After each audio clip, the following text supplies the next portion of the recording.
Hi friends, అందరూ ఎలా ఉన్నారు? మనం ఈ వీడియోలో ట్రిపుల్ ఆర్ సీక్వెల్ గురించి క్రేజీ అప్డేట్ తెలుసుకోబోతున్నాం.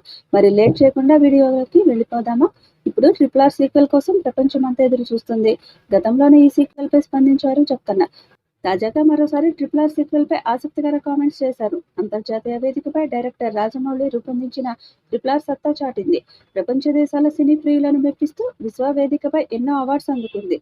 Golden globe, critic choice, Hollywood film critic choice awards మాత్రమే కాదు, సినీ పరిశ్రమలోని ప్రతి ఒక్కరూ ఒక్కసారైనా అందుకోవాలనుకునే అత్యంత ప్రతిష్టాత్మక అవార్డు ఆస్కార్ను సొంతం చేసుకుంది.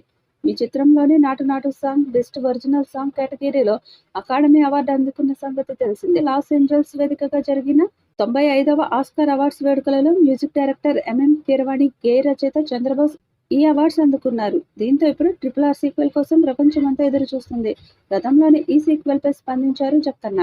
తాజాగా మరోసారి ట్రిపుల్ ఆర్ సీక్వెల్ పై ఆసక్తికర కామెంట్స్ చేశారు. తాజాగా ఒక మ్యాగజైన్ కి ఇచ్చిన ఇంటర్వ్యూలో జక్కన్న మాట్లాడుతూ ఆస్కార్ అవార్డు తనను మరింత ఉత్సాహంగా పనిచేసేందుకు ప్రేరేపిస్తుందని అన్నారు. ఆస్కార్ అవార్డు రావడంతో ఇప్పుడు ట్రిపుల్ ఆర్ సీక్వెల్ మరింత వేగంగా ఆడియన్స్ ముందుకు తీసుకొచ్చేందుకు ప్రయత్నిస్తున్నట్లు తెలిపారు. రాజమౌళి మాట్లాడుతూ, సినిమా విడుదలై మంచి రెస్పాన్స్ వచ్చినప్పుడు సీక్వెల్ చేయాలనుకున్నాం. అప్పుడు మాకు కొన్ని ఆలోచనలు వచ్చాయి, కానీ అంత స్పష్టంగా అనుకోలేదు. కానీ విదేశాల్లోనూ ఈ సినిమాకు మంచి ఆదరణ లభించింది.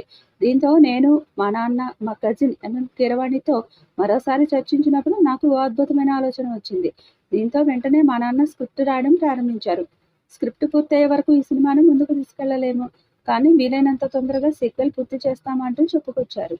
ఈ వీడియోపై మీ అభిప్రాయాన్ని కామెంట్ బాక్స్లో తెలియజేయండి. ఈ వీడియో మీకు నచ్చితే లైక్ చేయండి, షేర్ చేయండి, కామెంట్ చేయండి. మరిన్ని అప్డేట్స్ కోసం మన ఛానల్ని సబ్స్క్రైబ్ చేయండి. అలాగే పక్కనే ఉన్న గంట సింబల్ని గట్టిగా కొట్టండి.